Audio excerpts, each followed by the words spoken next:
ॐ अज्ञानतिमिरान्धस्य ज्ञानाञ्जनशलाकया चक्षुरुन्मीलितं येन तस्मै श्रीगुरुवे नमः।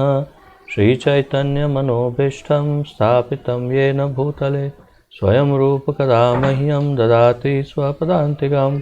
वन्देऽहं श्रीगुरुः श्रीपदकमलं श्रीगुरून् वैष्णवांश्च श्रीरूपं साग्रजातं सहगण रघुनाथान्वितं तं सजीवं साद्वैतं सावधूतं हरिजनसहितं कृष्णचैतन्यदेवं श्रीराधाकृष्णपादान् सहगण ललिता श्रीविशाखान्वितांश्च।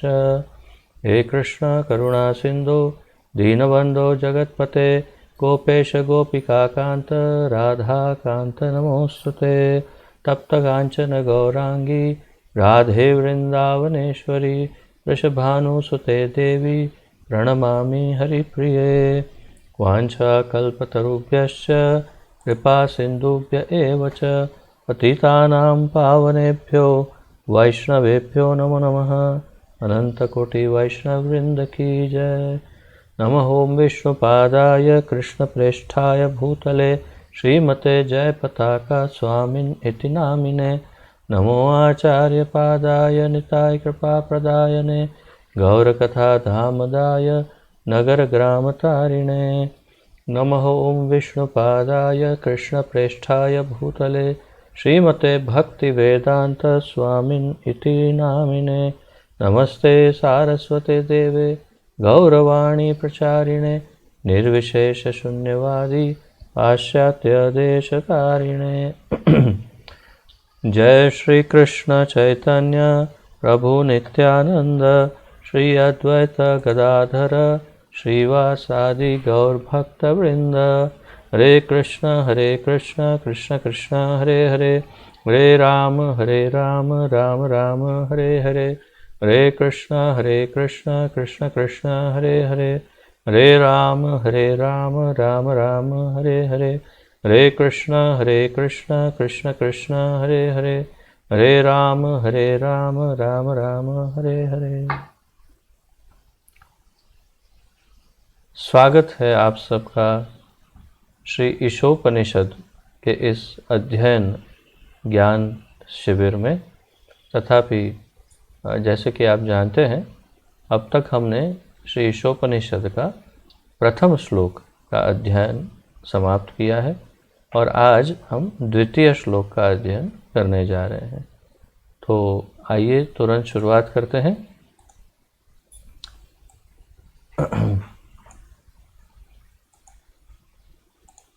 आपके पास जो भी जिनके पास श्री ईशोपनिषद है, आप दूसरे नंबर का मंत्र जो है उसे तैयार रखिए। मैं यहाँ से पढ़ता हूँ।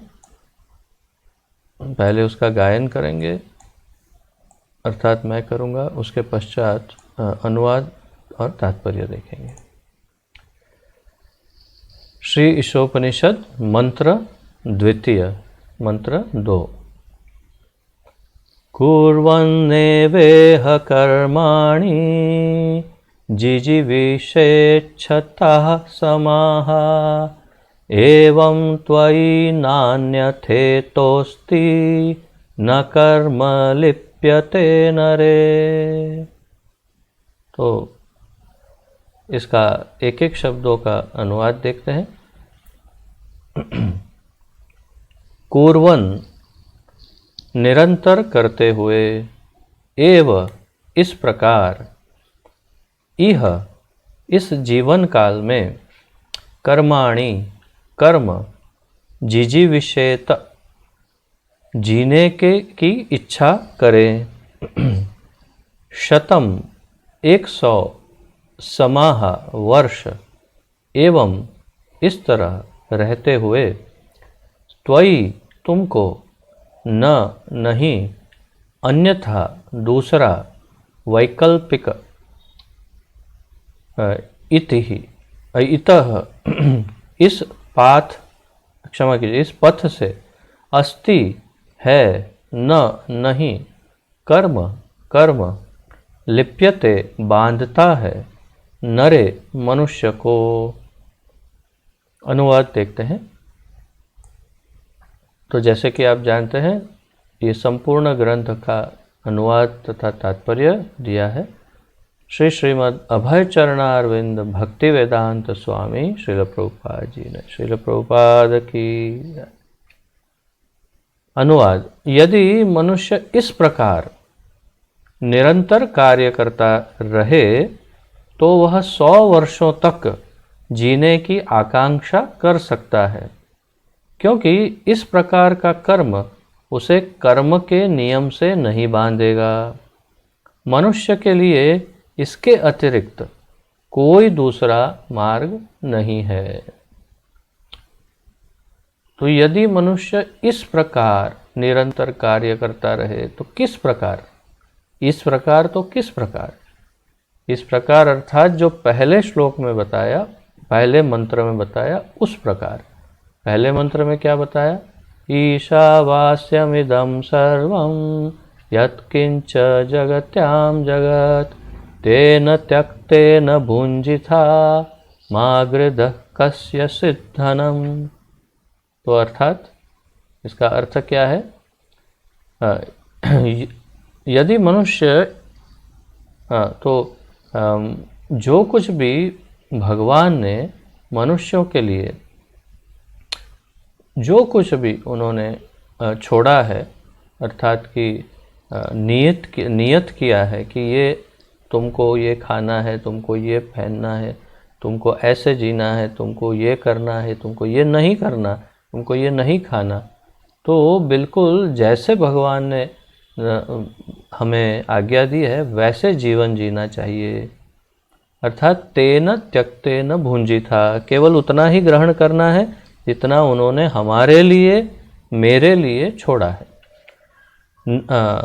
माँ कस्यचित् धनम, तो दूसरों का जो धन है वो उसे छीनना नहीं है, उसे लेना नहीं है। तो दूसरे का अर्थात वास्तव में मूल मालिक भगवान है। तो भगवान का कोई भी धन, उनकी प्रॉपर्टी, अर्थात उनकी जिसमें भी मालिकी है, ऐसी कोई भी वस्तु बिना उनके दिए हुए लेना नहीं है।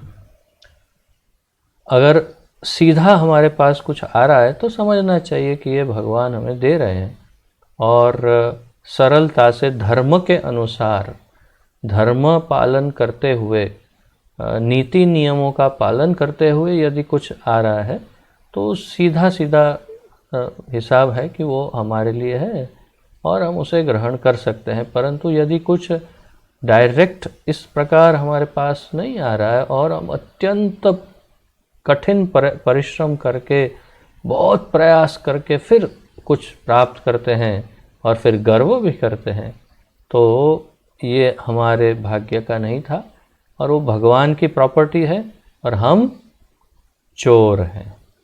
जैसे कि अगले श्लोक में हमने बड़े विस्तार से इसको समझा, तो वास्तव में फिर हम चोर हैं। तो अर्थात यहाँ पर ये कह रहे हैं, यदि मनुष्य इस प्रकार निरंतर कार्य करता रहे तो वह 100 वर्षों तक जीने की आकांक्षा कर सकता है। तो यदि मनुष्य केवल उतना ही ग्रहण करे जितना भगवान ने उसे दिया है, तो इस प्रकार का जीवन जीने से, अर्थात भगवान के आश्रय में जीवन जीने से, देखिए प्रत्यक्ष नहीं बल्कि परोक्ष रूप से कह रहे हैं कि भगवान के आश्रय में जीवन जीने से 100 वर्ष तक आराम से जीने का की संभावना है, उसमें कोई परेशानी नहीं है। तो और क्या कह रहे हैं? तो 100 वर्ष तक जीने की आकांक्षा कर सकता है, क्योंकि इस प्रकार का कर्म उसे कर्म के नियम से नहीं बांधेगा। तो ये एक तो ये समझ में आ रहा है कि ये कर्म है। क्या कर्म है?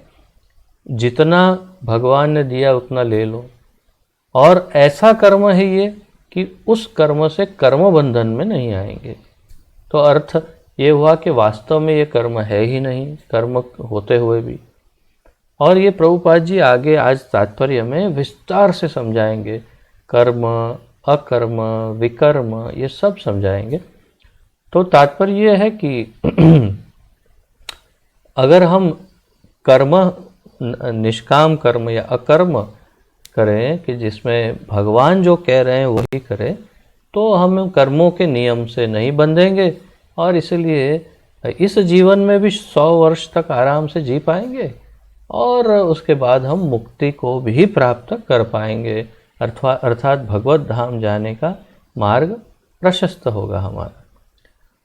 और कहते हैं मनुष्य के लिए इसके अतिरिक्त कोई दूसरा मार्ग नहीं है, तो इसके अलावा और कोई दूसरा रास्ता मनुष्य के लिए नहीं है। तो आइए तात्पर्य में प्रभुपाद जी इसे कितना विस्तार से समझाते हैं, वो अध्ययन करते हैं, बहुत सारा ज्ञानवर्धन होगा, बहुत कुछ जानकारी प्राप्त होगी।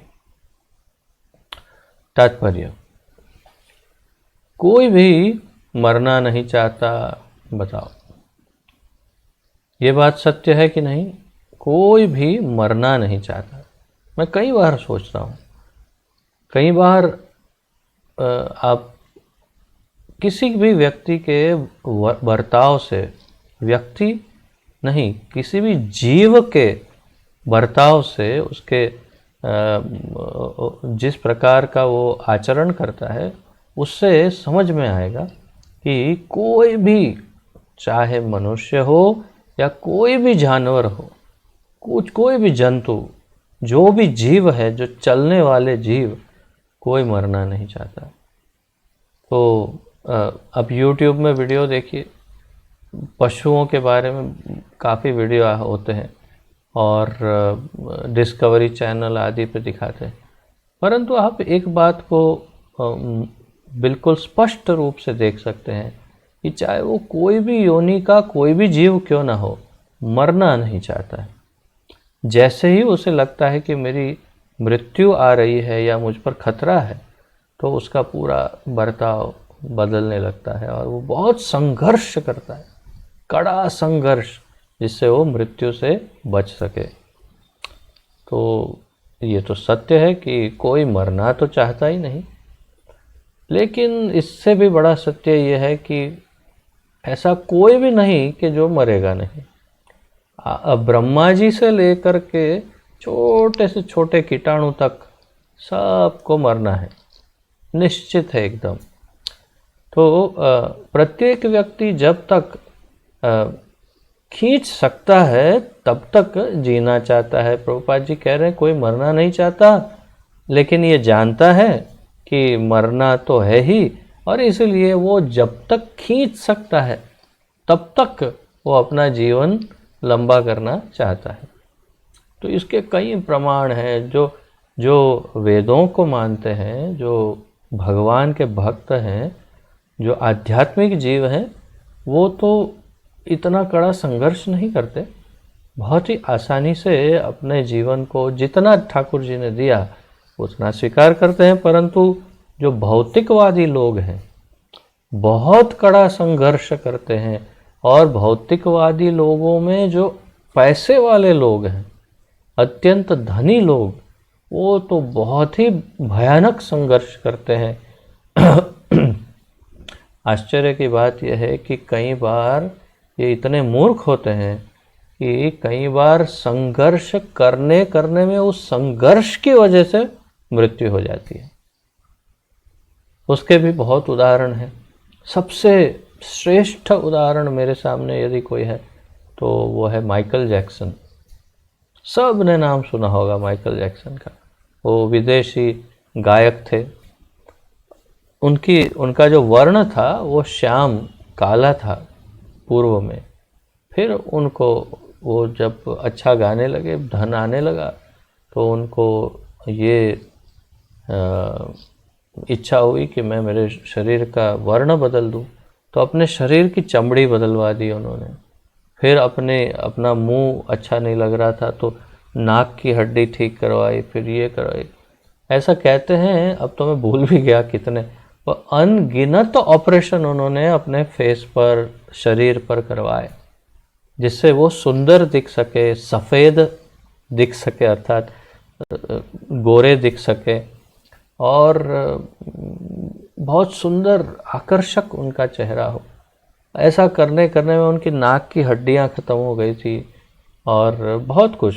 और फिर ये सब को जो जो ऑपरेशन करवाए थे उसके साथ साथ उन्हें दवाइयाँ लेनी पड़ रही थी। दवाइयों के इतने इतने अधिक दवाइयों से वो आदी थे कि उन दवाइयों की असर की वजह से उनका शरीर अंदर से क्षीण होता जा रहा था और दवाइयों की ऐसी आदत पड़ गई थी कि बिना दवाई के जी नहीं सकते। परंतु इतने धनी थे कि उन्होंने कई डॉक्टरों को अपने घर पे ही रखा था।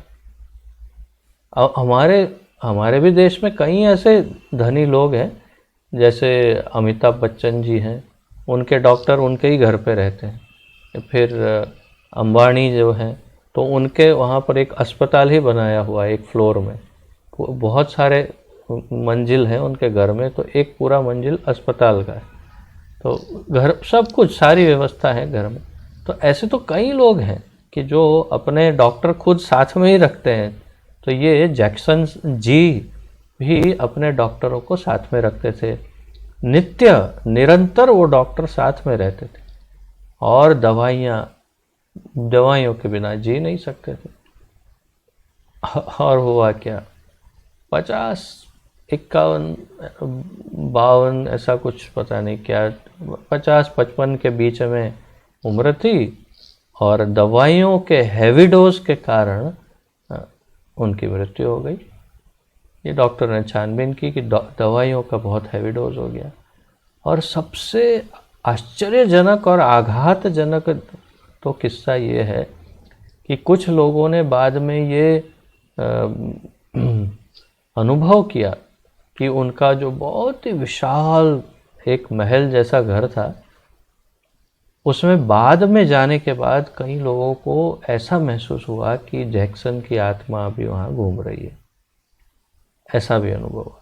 तो तात्पर्य क्या है, इतना सारा धन लेकिन भगवान का नामो निशान नहीं, भगवान के दिए हुए आशीर्वाद पर कोई विश्वास नहीं। तो लोन लेंगे अगर, जब तुम्हारी चमड़ी गोरी होने के लिए कुछ भगवान ने जो व्यवस्था की है कर्मों की उसके अनुसार नहीं मिलने वाली, तो उसे कैसे भी गोरी करोगे तो होगा क्या। और अंत में ऐसी दुर्गति ऐसी भयानक गति कि जिसकी कोई कल्पना नहीं कर सकता। क्या फ़ायदा हुआ। ऐसे कई लोगों के अनगिनत उदाहरण हैं। मैं आपको बताता हूँ कि नाम के साथ यदि उदाहरण देना आरंभ करें तो कल सुबह तक तो आराम से चल जाएगा, उतने घंटे बोल सकते हैं, उतने उदाहरण उससे भी अधिक होंगे। तो तात्पर्य क्या है, ये तेन त्यक्तेन भुंजिथा में मानते नहीं। ये मानते हैं कि हम अपना जीवन खुद बनाएंगे, हम धन के बल पर और हमारी प्रसिद्धि के बल पर। और इनसे ये जैक्सन जो है तो छोटी छोटी चींटियां हैं। ऐसे बड़े बड़े पूर्व में हो गए रावण, कंस, हिरण्यकशिपु, ये सब उनके पिता के पिता हैं। सब ऐसे इतने क्या बोलते हैं आत्मविश्वासी थे कि हम ही भगवान ही हम हैं और हम पूरी सृष्टि को बदल सकते हैं, नियम बदल सकते हैं। रावण के पैर के नीचे सारे के सारे ग्रह दब के रहते थे। शनि के ऊपर पैर रख के बैठते थे वो रावण। और कंस के नाम से देवता कांपने लगते थे। तो तात्पर्य ये सब इतने भयानक थे, इतने शक्तिशाली थे, परंतु तेन त्यक्तेन भुंजिथा में विश्वास नहीं था। वो सोचते थे कि हम ही भगवान हैं और अंत सब का आप जानते हैं अच्छी तरह। तो इस बात को मैं इतना लंबा इसलिए कर रहा हूँ कि कहीं भी हमारे हृदय में छोटा सा भी अहंकार अगर जन्म लेता है तो इस अहंकार को तुरंत देख लेना चाहिए कि भाई क्या हम शरणागत हैं भगवान के, क्या हम भगवान की सत्ता को स्वीकार करते हैं। वो जो दे रहे हैं उसे स्वीकार करने के लिए हम तैयार हैं? ये सब प्रश्न पूछ लेने चाहिए अपने आप को। तो आगे बढ़ते हैं। यह प्रकृति केवल व्यष्टिक रूप से ही नहीं देखी जाती, अपितु सामूहिक रूप से जाति, समाज और राष्ट्र में भी देखी जाती है। समस्त जीवों में विकट जीवन संघर्ष चल रहा होता है और वेदों का कहना है कि यह बिल्कुल स्वाभाविक है। ये भी सत्य है, सभी जीवों में एक ही संघर्ष है मूल रूप से, और वो है जीवन का संघर्ष। और इसका सबसे अच्छा अनुभव तो अब हम लोगों को हो ही गया कोरोना में, कि कोरोना के वजह से कैसा संघर्ष करके सब मनुष्य प्रयास कर रहे हैं कि बस जीवन ना रुके। और फिर भी आप जानते हैं कि लाखों करोड़ों में लोग अपने जीवन को गंवा चुके हैं इसमें। तो लेकिन संघर्ष, और ये मनुष्य की बात है, सभी जीवों में बस ये संघर्ष चलता रहता है। तो समस्त जीवों में विकट जीवन संघर्ष चल रहा होता है और वेदों का कहना है कि यह बिल्कुल स्वाभाविक है। ये स्वाभाविक है, अर्थात जीव का स्वभाव है कि वो अपना जीवन बचाए। जीवात्मा स्वभावतः शाश्वत है, लेकिन भौतिक जगत में अपने बंधन के कारण उसे बारंबार अपना शरीर बदलना पड़ता है। तो जीवात्मा आप सब जानते हैं अच्छी तरह से कि आप, मैं, हम सब जीवात्मा हैं। हम ये शरीर नहीं है। हमने ये शरीर कर्मों के आधार पर धारण किया। परंतु प्रॉब्लम क्या है? प्रॉब्लम ये है कि ये बात हम भूल जाते हैं। भूल तो जाते हैं, लेकिन इतना भूल जाते हैं कि हम इसी शरीर को हमेशा हमेशा के लिए जीवित रखना चाहते हैं। भले इसमें चाहे कितने भी दुख पड़े हो हमें, चाहे कितना कष्ट क्यों ना पड़ा हो, लेकिन बस इसी को आगे कंटिन्यू करना चाहते हैं और इसके लिए बस कैसे भी संघर्ष करते रहते हैं। परंतु सत्य यह है कि हम तो अमर ही हैं। हमारा तो मूल स्वभाव ही अनंत काल से और अनंत काल तक, अर्थात हम तो अमर ही है, परंतु ये शरीर को हम अमर करना चाहते हैं। बस ये हमारी बहुत बड़ी गलती है, भूल है, और इसी संघर्ष के कारण हमें सुख और दुख को झेलना पड़ता है। अच्छे बुरे कर्म करने लगते हैं हम, बस केवल इसी संघर्ष के। परंतु यदि कोई इस सत्य से संपूर्ण रूप से उसका साक्षात्कार हो जाए और वो स्वीकार कर ले कि मैं जीवात्मा हूँ, मैं तो हूँ, ये अमर ही हूँ, ये शरीर जाएगा, दूसरा शरीर आएगा। दूसरा शरीर, अगर मान लो मैं भक्त हूँ, तो फिर और कोई शरीर नहीं मिलेगा, मैं सीधा भगवान के धाम जाऊँगा। तो इतना ही सोचना है उसे, परंतु उसके लिए संघर्ष करना पड़ता है। तो जीवात्मा स्वभावतः शाश्वत है। स्वभाव से, अर्थात मूल रूप से जीवात्मा तो हमेशा है ही, कभी नहीं मरेगा। लेकिन भौतिक जगत में अपने बंधन के कारण उसे बारंबार अपना शरीर बदलना पड़ता है। तो अपने कर्मों के कारण और बंधन के कारण बारंबार हमें शरीर बदलना पड़ता है। यह प्रक्रिया आत्मा का देहांतरण अथवा कर्म बंधन कहलाती है। तो ये प्रक्रिया क्या कहलाती है? आत्मा का देहांतरण अथवा कर्म बंधन। तो तथा देहांतर प्राप्ति धीरस्तत्र न मुह्यति। तो ये भगवत गीता में कहते हैं कि देहांतरण, देह अंतरण अर्थात एक शरीर से दूसरा शरीर। तो कैसे बदलते हैं? वासांसि जीर्णानि यथा विहाय नवानि गृह्णाति नरोपराणि। तो जैसे पुराने कपड़े को, ये जैसे मैंने कुर्ता पहना है, ये कितने समय से पहन रहा हूँ मैं, करीब 2-3 साल हुए होंगे, और या 3-4 साल हुए होंगे तो मैं पहन रहा हूँ। और अब कहीं कहीं से ये कुर्ता अब थोड़ा थोड़ा निकलने लगा है, और मैं समझ रहा हूँ कि बस अब इस थोड़ा चलेगा और तो जितना चला सकता हूँ चलाऊँगा, जब फट जाएगा तो कैसे पहनूँगा, इससे निकालना ही होगा। इसे फिर मैं इसको सामने भी नहीं देखूँगा, कहीं जाएगा ये कुछ उसको पोंछने के लिए काम लगेगा या तो फेंक देंगे, और फिर उसके लिए क्या रोने बैठते हैं। कभी देखा किसी को मेरा शर्ट, अरे क्या हो गया भाई, शर्ट पुराना हो गया, नया ले लिया, बात खत्म, उसके लिए रोना क्यों। बिल्कुल वैसे ही ये हमारा पुराना शरीर पुराना हो जाए, काम नहीं लगेगा तो छोड़ दिया, दूसरा ले लिया, इसमें रोना क्यों, उसके लिए क्या रोना। तो ये मोह है हमारा, मोह कि हम ऐसे मोहित हैं कि हम इसी शरीर को सब कुछ समझते हैं। अगर हम ये समझ लें कि हम जीवात्मा हैं और हम मरने वाले नहीं हैं, केवल शरीर बदल रहे हैं जैसे शर्ट बदलते हैं, तो इतना दुख नहीं होगा।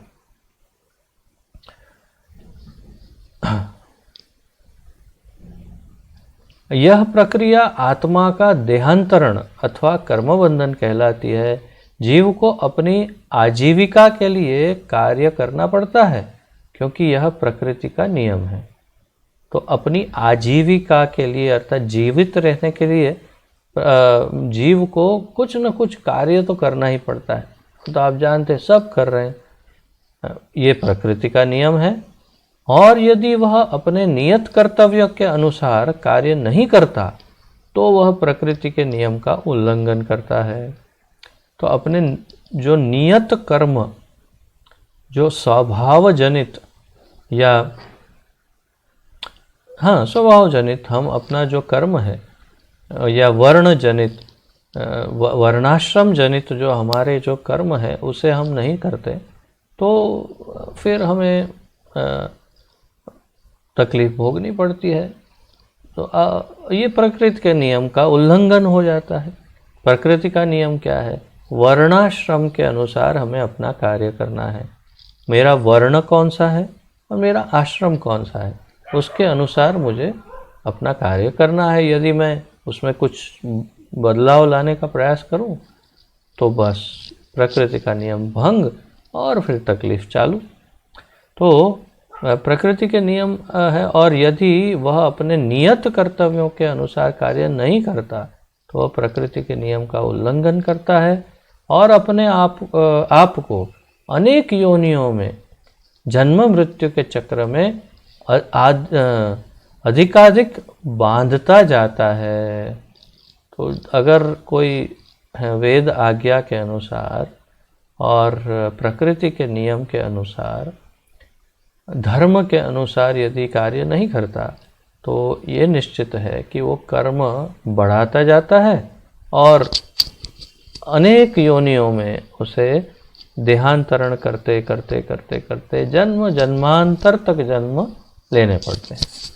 तो इसके कई उदाहरण हैं, शास्त्रों में तो हैं ही, परंतु भौतिक रूप से भी प्रमाणित है कि यदि हम ठीक से कर्म नहीं करते प्रकृति मूल रूप से वेदों के नियम के अनुसार, तो हमें बहुत कड़ा दंड भोगना पड़ सकता है। जब आप भागवत में छठे स्कंद में जो 28 प्रकार के नरकों का वर्णन है वो जब आप पढ़ेंगे तब आप और अधिक स्पष्ट समझेंगे कि कितने कठोर है प्रकृति के नियम, कितने कठोर हैं। कैसे कैसे पाप के लिए हमें बहुत छोटा लगता होगा, लेकिन छोटे छोटे पाप के लिए भी उन 28 नरकों में से अलग अलग नरकों में जाना पड़ता है।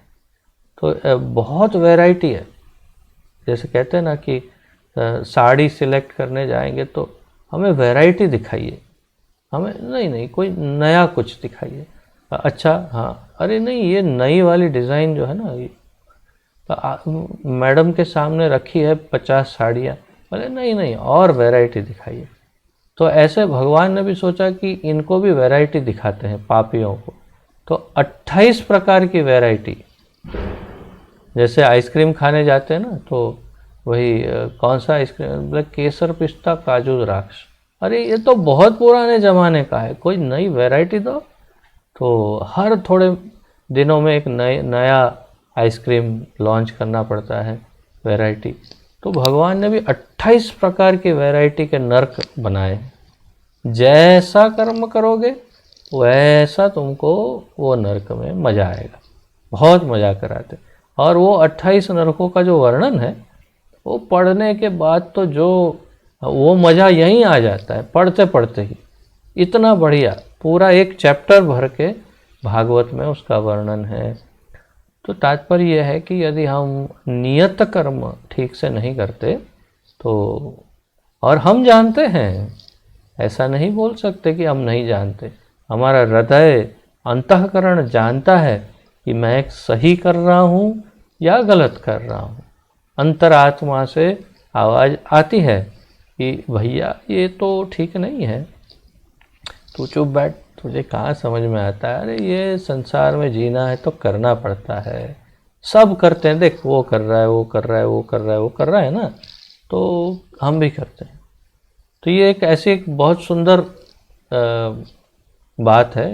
एक्चुअली तो ये चुटकुला ही है, जोक है, परंतु बहुत सुंदर है। एक बार किसी संत ने किसी के कोई बैठा था, वो मदिरा पी रहा था, मांसाहार कर रहा था, ऐसा वैसा, तो किसी ने कहा कि अरे भाई ये सब कर्म सही नहीं है। बोले क्यों, क्या हुआ? अरे ये मदिरा पान करते हो, मांसाहार खाते हो, चोरी करते हो, झूठ बोलते हो, ये करते हो, वो करते हो, नरक में जाना पड़ेगा। बोले अरे क्या बात करते हो? बोले हाँ। बोले कि ऐसा काम करने से नरक में जाना पड़ेगा?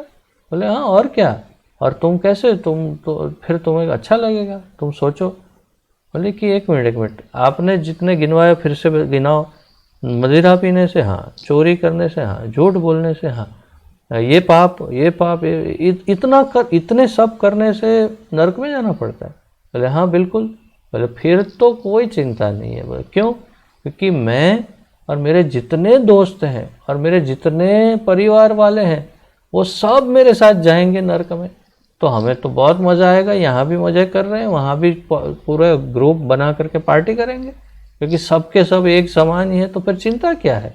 आप जाइए, आप अपना काम करें। हमें तो अच्छा हुआ आपने बता दिया कि हम पूरा ग्रुप हमारा टूटेगा नहीं, हम सब जाएंगे एक साथ, हमें मज़ा करें। अरे वैसा नहीं होता बाबा, वहाँ पर कोई ग्रुप बैठ के तुमको पार्टी करने कोई नहीं देता।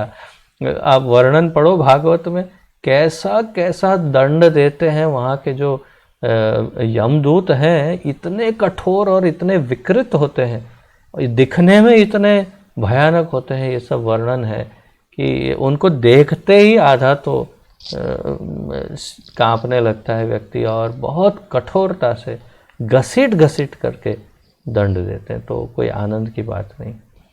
तो अन्य योनियों में भी जन्म मृत्यु का चक्र चलता है, दूसरी योनियों में भी चलता रहता है। एक जैसे पहले कोई कीट पतंगा बना, फिर मछली बना, फिर धीरे धीरे सांप बना, फिर छिपकली बना, फिर कुत्ता बना, बिल्ली बना, फिर गाय बना, गधा, इस तरह से चलता रहता है। तो अन्य योनियों में भी जन्म मृत्यु का चक्र चलता है, लेकिन जब जीव को मनुष्य योनि प्राप्त होती है तो वह कर्म के बंधन से मुक्त होने का अवसर प्राप्त करता है। तो केवल मुक्त होने का अवसर केवल मनुष्य जन्म में ही है। भगवद गीता में कर्म, अकर्म तथा विकर्म का अत्यंत स्पष्ट वर्णन हुआ है। अब जो नोट्स लिख रहे हैं उनके लिए विशेष कि हाँ, वैसे तो आपने पहले भी लिख ली होगी नोट्स, अगर पहले क्लासेस अटेंड किए हैं तो, कि अकर्म क्या है, विकर्म क्या है और कर्म क्या है। लेकिन फिर भी आज एक बार फिर से पुनरावर्तन हो रहा है, रिविजन हो रहा है, प्रभुपाद जी करवा रहे हैं। तो जो कार्य किसी के नियत कर्तव्यों के रूप में शास्त्रों में उल्लेखित विधि से संपन्न किए जाते हैं वे कर्म कहलाते हैं। जो कार्य किसी के नियत कर्तव्यों के रूप में, अर्थात मेरा ये कर्तव्य है, मैं जैसे कि उदाहरण के रूप में कि मैं एक भगवत भक्त होने का प्रयास कर रहा हूँ, मेरा नियत कार्य है कि मैं भगवान की सेवा करूं और भक्ति योग का आचरण करूं अपने जीवन में और अपने इंद्रियों का नियमन करूं और सबसे मुख्य रूप से प्रचार का पूरा भरसक प्रयास करूं ताकि अच्छे से अन्य भक्त लोगों को भक्त बना सकूं। तो ये मेरा नियत कार्य है। इसको छोड़ करके मैं कुछ और करने जाता हूं, जैसे मैं क्रिकेटर बन गया या कुछ भी, तो वो मेरा नियत कार्य नहीं है, तो वो नहीं करना। जो अपना नियत कार्य कर रहा है जो, और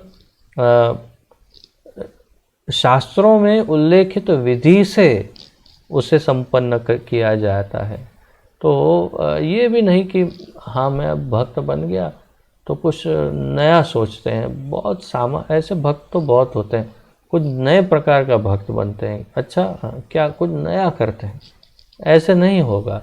जो शास्त्रों की विधि के अनुसार जो अपना नियत कार्य करता है वे कर्म कहलाते हैं, तो वो फिर कर्म है। जो कर्म मनुष्य को जन्म मृत्यु के चक्र से मुक्त करते हैं वे अकर्म कहलाते हैं। परंतु ऐसा कर्म कि जो करने से जन्म मृत्यु के चक्र से ही छूट जाए तो वो अकर्म है, अर्थात कि मूल रूप से भगवत भक्ति आगे समझाएंगे। किंतु जो कार्य अपनी स्वतंत्रता का दुरुपयोग करके संपन्न किए जाते हैं और जिसमें अधम योनियों में जाना पड़ता है वे विकर्म कहलाते हैं। ये हमें ज़्यादा ध्यान से सुनना है कि कहीं हमसे विकर्म ना हो जाए।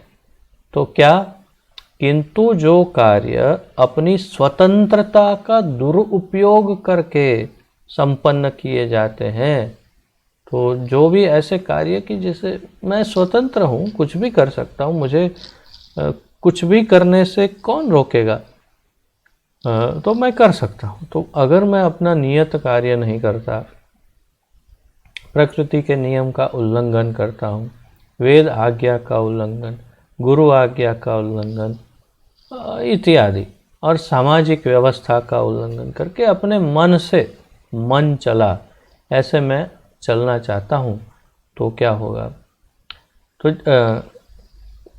तो दुरुपयोग करके संपन्न किए जाते हैं और जिससे अधम योनियों में जाना पड़ता है वे विकर्म कहलाते। तो उसका अर्थ ये है कि ऐसा कर्म करने से अधम योनियों में जाना पड़ता है, अर्थात बड़ी मुश्किल से मनुष्य देह मिला, लेकिन ऐसे कर्म करने से पहले तो नरकों में जाना पड़ेगा और फिर वापस जब जन्म लेंगे तो निम्न योनियों में जन्म लेना पड़ेगा। और ऐसे कर्म करने वाले को या ऐसे कर्मों को विकर्म कहते हैं। विकर्म, विषैले कर्म ऐसे समझ सकते हैं आप, मतलब ऐसा अर्थ है नहीं, परंतु जो सही कर्म नहीं है उसे विकर्म कहते। इन तीन प्रकार के कर्मों में से बुद्धिमान मनुष्य उसे ही अच्छा समझता है जो उसे कर्म के बंधन से मुक्त कर दे। तो कर्म, अकर्म और विकर्म, ये तीनों में से श्रेष्ठ कौन सा है? अकर्म, कर्म भी नहीं और विकर्म भी नहीं। तो बुद्धिमान व्यक्ति इसको समझता है। सामान्य लोग मान्यता प्राप्त करने के उद्देश्य से तथा इस संसार में या स्वर्ग में उच्चतर जीवन स्तर प्राप्त करने के उद्देश्य से अच्छा कार्य करते हैं, लेकिन अधिक बुद्धिमान लोग कर्म तथा कर्मफल से सर्वथा मुक्त होना चाहते हैं। तो जो थोड़े बुद्धिमान हैं वो अच्छा काम करना चाहते हैं, समाज सेवा या कोई अच्छा का पुण्य कर्म, कोई पुण्य कर्म करते हैं जिससे स्वर्ग लोक में ये शरीर छोड़ने के बाद स्वर्ग लोक में जा सके।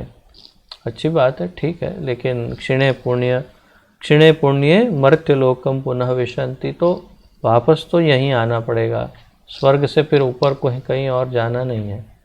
तो लेकिन जो सचमुच संपूर्ण बुद्धिमान है वो स्वर्ग भी नहीं जाना चाहता, और नरक तो बिल्कुल नहीं जाना चाहता, वो भगवान के धाम जाकर भगवान की सेवा करना चाहता है।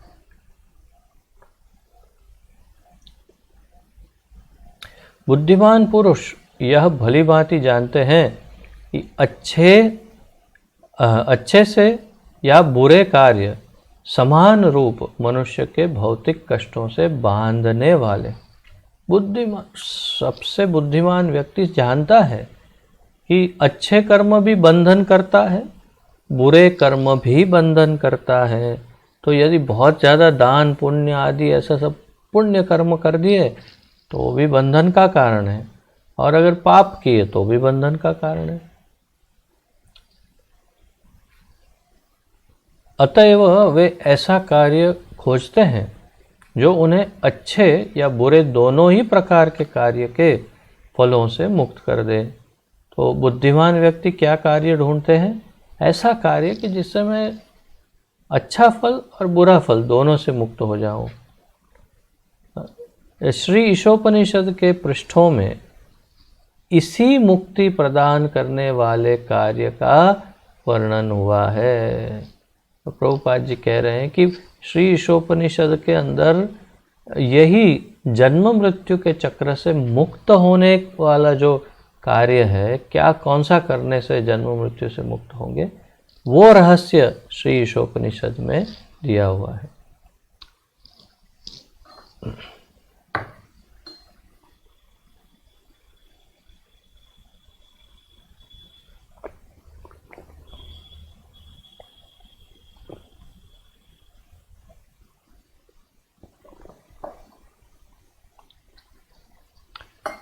श्री ईशोपनिषद के उपदेश भगवद गीता में विशद रीति से व्याख्यायित किए गए हैं। ईशोपनिषद जो है उसके अंदर जो भी ज्ञान है ईशोपनिषद में, वो भगवद गीता के अंदर और बढ़ा करके और विस्तरित करके वही ज्ञान दिया है। अतएव भगवद गीता को कभी कभी गीतोपनिषद भी कहते हैं। तो भगवद गीता को क्या कहते हैं? गीत उपनिषद, गीतोपनिषद। गीत का अर्थ है जो गाया जाए, बोला नहीं, गाया जाए। तो भगवद गीता गा के बोलने वाली है और इसलिए उसे गीतोपनिषद कहते हैं। तो कभी कभी उसे गीतोपनिषद या सभी उपनिषदों का नवनीत कहा जाता है। या तो भगवद गीता को गीतोपनिषद कहते हैं या कभी कभी उपनिषदों का नवनीत। उपनिषदों का नवनीत अर्थात क्या? नवनीत का क्या अर्थ है? मुझे पूरा यकीन है कि आप में से बहुत कम इस शब्द से परिचित होंगे। जो भक्त हैं वो तो सब परिचित होंगे। सेवानिधि प्रभु दिख रहे हैं। जय हो महाराज, दंडवत प्रणाम, पधारिए। तो हमारे भी अग्रज अब पधार गए हैं हमारे बीच में, तो अब मैं क्या बोलूँ, अब वही लेक्चर देंगे, ऐसा करते हैं। तो नवनीत का अर्थ मैं पूछ रहा था कि आप लोगों में से बहुत कम जानते होंगे कि नवनीत किसे कहते हैं। पर बहुत सुंदर ये हमें प्रतीत होता है, बोलने में बहुत मधुर लगता है और इसका अर्थ अत्यंत मधुर है। अब जो भक्त हैं उन लोगों ने कहीं ना कहीं इसको अवश्य सुना होगा। तो मुझे इससे स्मरण हो रहा है ये नवनीत शब्द से। व्रजे प्रसिद्धम नवनीत चोरम गोपांगनानां दुकूलचौरम अनेक जन्मार्जित पाप चौरम चौराग्रगण्यम पुरुषम नमामि। व्रजे प्रसिद्धम नवनीत चौरम। देखिए, ईशोपनिषद के थोड़े भारी ज्ञान के बीच में थोड़ा सा मजा कहीं से लाना पड़ेगा और इसीलिए ये थोड़ा सा आनंद व्रजे प्रसिद्धम, व्रज में अत्यंत प्रसिद्ध है, इस व्रज में बहुत प्रसिद्ध है। क्या, कौन? नवनीत चोरम, जो नवनीत को चुराता है। तो नवनीत क्या है? मक्खन, बटर, तो माखन चोर। तो व्रज में सबसे प्रसिद्ध कौन है? चोर। ओहो, चोर, कौन सा चोर?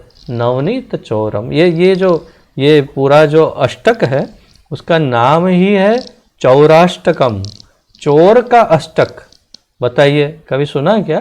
चोरों का चोरों का अष्टकम। और बिल्व मंगल ठाकुर कहते हैं। तो व्रज में प्रसिद्ध है नवनीत चौरम, गोपांगनानाम च दुकूल चौरम, अर्थात गोपियों के वस्त्र चुराने में जो एक्सपर्ट है, ऐसा चोर। और फिर कहते हैं अनेक जन्मार्जित पाप चौरम, अनेक जन्मों के हमारे जो पाप है उसे भी चुराने में ये एक्सपर्ट है। और ऐसे चौराग्र गण्यम, ऐसे चोर अग्रगण्यम, अर्थात कि चोरों में जो टॉप मोस्ट चोर है जो सबसे बेस्ट चोर है, ऐसे टॉप मोस्ट चोर पुरुषम नमामि, हम ऐसे टॉप मोस्ट चोर को प्रणाम करते हैं। तो बहुत बहुत मधुर है, ये पूरा अष्टकम है, उसमें सब चोर की ही बात है इस अष्टक में। तो नवनीत का अर्थ है मक्खन। तो गीतोपनिषद जैसे कहा जाता है, वैसे भगवत गीता को उपनिषदों का मक्खन कहा जाता है। जैसे हमारे शंकराचार्य कहते हैं भगवत गीता महात्म्य में, क्या कहते हैं? सर्व उपनिषदों गावो दोग्धा गोपाल नंदन, स्वार्थो पार्थो वत्स सुधीर भोक्ता, दुग्धम गीतामृतम महत्। तो सर्व उपनिषदों गाओ, मान लो कि सारे उपनिषद गाय हैं, और दोग्धा गोपाल नंदन, गोपाल कृष्ण जो है वो इसका दूध निकाल रहे हैं, उस गाय का। कौन सी गाय का? जो सभी उपनिषद हैं वो गाय के समान, उसका दूध। और वो पार्थो वत्स सुधीर भोक्ता, तो वत्स अर्थात बछड़ा, तो एक बछड़े को पिला रहे हैं वो दूध गोपाल। कौन से बछड़े को? पार्थ अर्थात अर्जुन को। और दुग्धम गीतामृतम महत्, और वो दूध क्या है? गीतामृतम, अर्थात जो भगवत गीता है वो अमृत है, जो इतने सारे उपनिषदों का अमृत। दूध को हमेशा अमृत कहते हैं, और जो उपनिषदों का की गाय का जो दूध है वो अमृत भगवत गीता है। ये शंकराचार्य बताते। तात्पर्य यहाँ पर प्रभुपाद जी भगवत गीता का बखान कर रहे हैं। तो भगवत गीता में तीसरे अध्याय के 9वें श्लोक से 16वें श्लोक तक भगवान कहते हैं कि मनुष्य को तब तक नैष्कर्म्य या अकर्म अवस्था प्राप्त नहीं होती जब तक वह वैदिक साहित्य में वर्णित नियत कर्तव्यों अर्थात स्वधर्म का आचरण नहीं करता। तो भगवत गीता खोल के हमें पढ़ना होगा। तीसरे अध्याय का 9 से 16, उसमें से 13वां श्लोक तो हमने कल उसका अध्ययन किया था, यज्ञ शिष्टा सिना संत। तो यहाँ पर प्रभुपाद जी कह रहे हैं कि भगवान क्या कहते हैं इसमें, मनुष्य को तब तक अकर्म की अवस्था प्राप्त नहीं होगी। कब तक? जब तक वैदिक साहित्य में जो नियम बताए हैं उसको, जैसे स्वधर्म, उसे स्वधर्म समझकर वैदिक नियमों के अनुसार यदि अगर हम आचरण नहीं करेंगे तो हमें कोई सफलता नहीं मिलेगी। तो वेदों के, शास्त्रों के नियम के अनुसार जीवन जीना परम आवश्यक है। वेद मनुष्य की कार्य शक्ति को इस प्रकार नियमित कर सकते हैं कि वह धीरे धीरे भगवान की सत्ता का अनुभव करने लगता है। ये वाक्य बहुत महत्वपूर्ण है। जो नोट्स लिख रहे हैं वो इसे विशेष रूप से मार्क करिएगा, ये लिखिएगा कि बहुत गहरी बात और बहुत सटीक बात कर रहे हैं प्रभुपाद जी।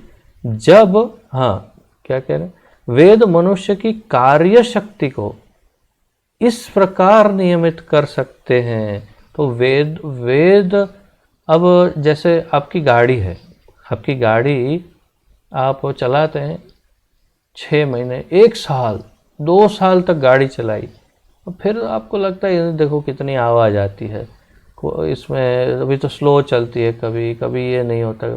तो कोई आपको, अरे भाई सर्विस कब कराई थी? हाँ, ओ सर्विस नहीं कराई, सर्विस करा लो ठीक हो जाएगा। हाँ हाँ, ये बात सही है, सर्विस कराने के बाद एकदम स्मूथ चलती है। तो ये वेद हमारा सर्विस सेंटर है। जब हम वेदों को पढ़ते हैं, उसके नियम के अनुसार जीवन को ढालते हैं, तो हमारी सर्विसिंग हो जाती है और हम एकदम स्मूथ अपनी गाड़ी को चला सकते हैं। तो ये बहुत महत्वपूर्ण बात कर रहे हैं प्रभुपाद जी। वेद मनुष्य की कार्य शक्ति को इस प्रकार नियमित कर सकते हैं कि वह धीरे धीरे भगवान की सत्ता का अनुभव करने लगता है। सत्य है, यदि हम वेदों के अनुसार जीवन जिएंगे तो धीरे धीरे भगवान की सत्ता का अनुभव हम करने लगेंगे कि हाँ, हमारे ऊपर एक सत्ता है जो बहुत दयालु है, बहुत ही हमें प्रेम करते हैं, और वो भगवान है। तो ये धीरे धीरे पता चलने लगता है। परंतु जो वेदों को नहीं मानते, जैसे कल मैं बता रहा 16वें अध्याय का 23वां श्लोक, तो जो वेदों के अनुसार नहीं जीवन जीते, उनका क्या होता है? न सिद्धिम न पराम गतिम, उनको न सिद्धि प्राप्त होती है न परम गति, उनको सुख ही नहीं मिलता है, न सुखम, सुख भी नहीं प्राप्त होता है। तो ये बहुत महत्वपूर्ण है। अब आगे पढ़ते हैं। जब वह भगवान वासुदेव अथवा कृष्ण की सत्ता का अनुभव कर लेता है, तो यह समझना चाहिए कि उसने सकारात्मक ज्ञान की अवस्था प्राप्त कर ली है। आप देखिए कितने समय के बाद अब कृष्ण का नाम पहली बार प्रभुपाद जी ले रहे हैं। क्योंकि मैं आपको बता रहा था ना कि पूरा ये उपनिषदों में भगवान का नाम नहीं लेते, परंतु भगवान को व्यक्तित्व उनका सिद्ध करते हैं। तो इसलिए प्रभुपाद जी को कहीं गुंजाइश ही नहीं हो रही कि कैसे भगवान का नाम लेंगे, लेकिन रहा तो जाएगा नहीं ना भक्तों से, तो इसीलिए कैसे भी करके अब कृष्ण का नाम ले आए और कह रहे हैं कि पहले तो भगवान का अनुभव हो, और फिर जब वो भगवान वासुदेव अथवा कृष्ण की सत्ता का अनुभव करने लगता है, बहुनाम जन्म नाम अंते ज्ञानवान, तो जब कृष्ण की सत्ता का अनुभव होता है तो यह समझना चाहिए कि उसके सकारात्मक ज्ञान की अवस्था उसने प्राप्त कर ली है, अर्थात पॉजिटिव ज्ञान की अवस्था, जो उसे सबसे शुद्धतम ज्ञान की अवस्था प्राप्त कर ली है। कृष्ण को समझने लगता है तब। यदि बहुत धर्म पालन करे, वेद पठन करे, परंतु कृष्ण को भगवान न माने, नारायण की सत्ता को स्वीकार नहीं करे, तो समझना चाहिए कि उसने सब जीरो। शृण्वताम स्वकथा कृष्ण, नहीं कौन सा है वो, व्हाट इज दैट, श्रम एव ही केवलम स्वानुस्थितः पुंसाम विश्वक्सेन कथासु यः न उत्पादयेद रतिम श्रम एव ही केवलम।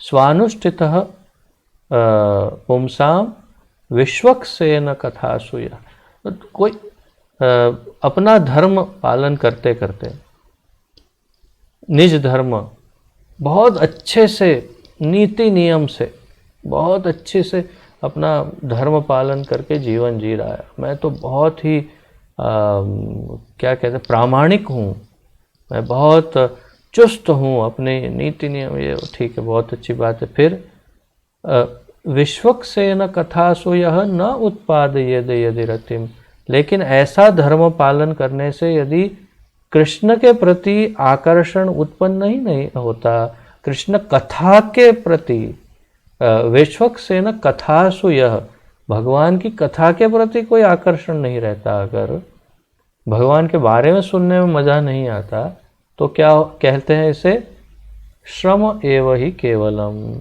धर्म स्वनुष्ठितः पुंस विश्वक्सेन कथासु यः न उत्पादयेद यदि रतिम श्रम एव ही केवलम।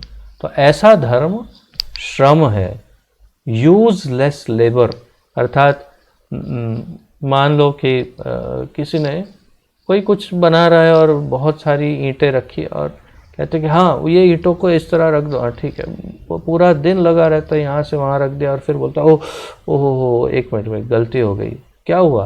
पूरा दिन मेहनत की, बोलते ओह नहीं वो यहाँ नहीं वहाँ रखनी थी ईंटें, तो क्या हुआ? यूजलेस लेबर, बिल्कुल अर्थहीन श्रम हो गया ना। श्रम एव ही केवलम, कोई फायदा नहीं। तो ऐसा धर्म जिसमें कृष्ण के प्रति आकर्षण न उत्पन्न हो, वो धर्म श्रम एव ही केवलम है। प्रभुपाद जी यही कह रहे हैं, जिसने कृष्ण के प्रति आकर्षण हो गया हो उत्पन्न, तो फिर वो सही जा रहा है। इस शुद्ध अवस्था में प्रकृति के गुण सतो रजो तथा तमो गुण कार्य नहीं कर पाते। देखिए ये विशुद्ध सत्व की अवस्था है। विशुद्ध सत्वम वो क्या है? वो ऐसी अवस्था है कि जहाँ सतो रजो तमोगुण की आवश्यकता नहीं, वो भगवान की भक्ति की अवस्था है। और उसमें क्षमा करिएगा, नैष्कर्म्य के आधार पर कर्म करने की क्षमता आ जाती है। स्वाभाविक रूप से अकर्म की जो अवस्था है कि जहाँ पर कर्म का फल ही नहीं, ऐसी अवस्था अपने आप ही आ जाती है। ऐसा कर्म मनुष्य को जन्म तथा मृत्यु के चक्र से नहीं बांधता। तो ऐसा कर्म जब करेंगे तो जन्म और मृत्यु के चक्र में फंसेंगे नहीं। तो अकर्म करने की रीत भी प्रभुपाद जी ने बता दी। उन्होंने कहा कि कृष्ण भक्ति में यदि लग जाते हैं और कृष्ण चरणारविंद का आश्रय ग्रहण करते हैं और भगवत गीता जैसे शुद्ध ग्रंथों का, भागवत जैसे अमल ग्रंथों का हम अपने जीवन में अनुसरण करते हैं, उनके नियम के अनुसार जीवन जीते हैं, तो हम संपूर्ण रूप से अकर्म की अवस्था में जिएंगे। और जब अकर्म अवस्था में जिएंगे तो फल नहीं मिलेगा। जब फल नहीं होगा तो क्या होगा? अरे भाई इसका तो खाता बंद हो गया। खाता बंद हो गया, ओ तो क्या करेंगे? तो फिर इसको यहाँ से निकालो, क्योंकि जिसका खाता यहाँ नहीं चल रहा इस ब्रह्मांड में, उनको ब्रह्मांड में कैसे रहने दे सकते हैं? तो चलो चलो चलो उनको भगवान के धाम जाने दो, बस हो गया, खाता बंद, भगवान के धाम चले गए। तो ये बहुत बहुत महत्वपूर्ण बात है।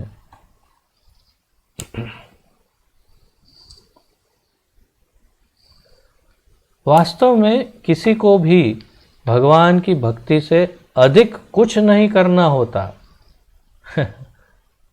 ये सत्य है और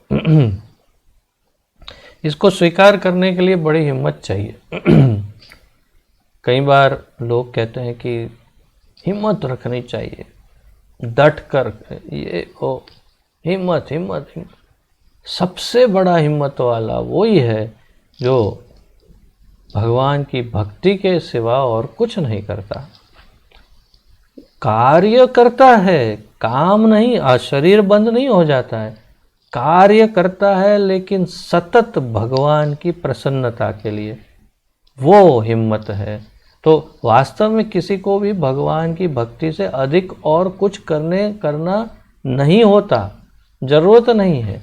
परंतु जीवन के निम्न स्तर पर कोई भी व्यक्ति भक्ति के कार्यकलाप तुरंत नहीं अपना सकता। तो हम ऐसे निम्न स्तर से आए हैं कि हम तुरंत ही अपने जीवन में बड़े परिवर्तन नहीं ला सकते। हम एकदम से सब काम छोड़ करके सीधे बैठ जाएंगे भजन करने, ऐसा नहीं हो पाएगा। तो उसके लिए फिर क्या करना होगा? न ही वह सकाम कर्मों को पूरी तरह से रोक भी सकता है। तो ये भी सत्य है, हम भी अपने जीवन में सब देख सकते हैं कि हम भक्ति करते करते भी कहीं ना कहीं कुछ ना कुछ इच्छाएं, कामनाएं कुछ न कुछ घेर लेती है और फिर उलझ जाते हैं। तो सकाम कर्म में से पूरी तरह से हम मुक्त नहीं हो सकते इतने जल्दी। बद्ध जीव इंद्रिय तृप्ति के लिए, अपने स्वार्थ के लिए, चाहे वह तात्कालिक हो या व्यापक कर्म करने का आदी होता है। तो हर एक जीव जो है वो अपनी इंद्रिय तृप्ति के लिए, स्वार्थ के लिए, कुछ न कुछ करने के लिए आदी होता है। ये सब जीवों का, सबका एक स्वभाव है और ये इतनी आसानी से नहीं जाता है। और मैं भी जानता हूँ, इतने 15 वर्षों से अधिक से मैं संघर्ष कर रहा हूँ, तो भी लगता है कि नहीं, कब जाएगा ये इंद्रिय तृप्ति का जो अंदर से खिंचाव है वो कब जाएगा, ऐसा हमेशा लगता है। तो ये इतना आसान नहीं है, एकदम से सब कुछ बदल नहीं जाएगा, परंतु इसका अर्थ ये भी नहीं कि प्रयास छोड़ देना है। तो प्रभुपाद जी समझाते हैं कि सामान्य व्यक्ति अपने निजी इंद्रिय भोग के लिए कार्य करता है, और जब इंद्रिय भोग का यह सिद्धांत समाज, राष्ट्र या मानवता तक विस्तरित हो जाता है, तो यह अनेक आकर्षक नाम धारण कर लेता है, यथा परोपकार, समाजवाद, साम्यवाद, राष्ट्रवाद, मानवतावाद इत्यादि। ये वाद निश्चय ही कर्मबंधन के अत्यंत आकर्षक रूप हैं, लेकिन ईशोपनिषद की वैदिक शिक्षा है कि यदि कोई सचमुच इनमें से किसी वाद के लिए जीवित रहना चाहता है, तो उसे चाहिए कि वह उन्हें ईश केंद्रित कर दें। तो प्रभुपाद जी कह रहे ठीक है, समाज में कहीं ना कहीं हमारी इंद्रिय तृप्ति के लिए जीते हैं, फिर वो बढ़ती है इंद्रिय तृप्ति की कामना, और फिर धीरे धीरे बड़ा रूप लेती है, और फिर हम कभी समाजवादी, कभी राष्ट्रवादी, कभी ऐसे ऐसे विचार।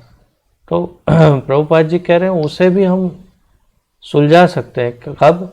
तो ये सारी जो भावनाएं हैं, यदि हम उसे कृष्ण के संदर्भ में करने लग जाएं, तो सब शुद्ध हो सकता है।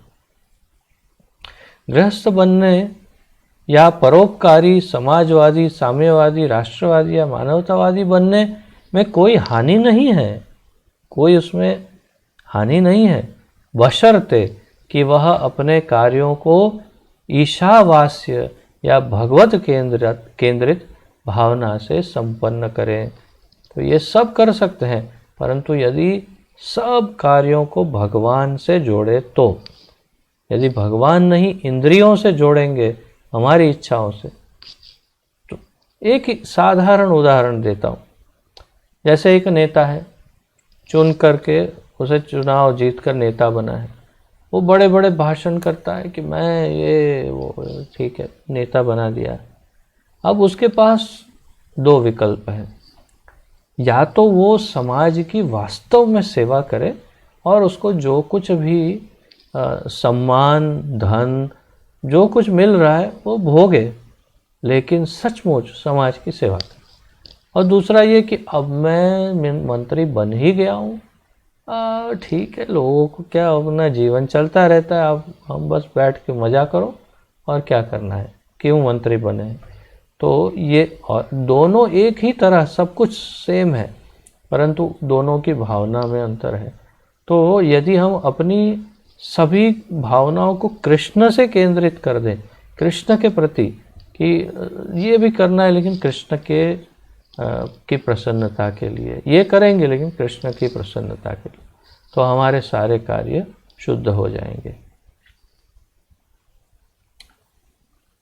अब एक पेज और बाकी है, तो ले लूँ मैं 9 मिनट जैसा और है, 9 मिनट। आज थोड़ा सा लेट भी चालू किया था। भगवत गीता 2.40 में भगवान कृष्ण का कथन है। ये श्लोक भी आप में से कई भक्तों ने शायद कंठस्थ किया होगा, ये भी बहुत अच्छा श्लोक है। क्या कहते हैं?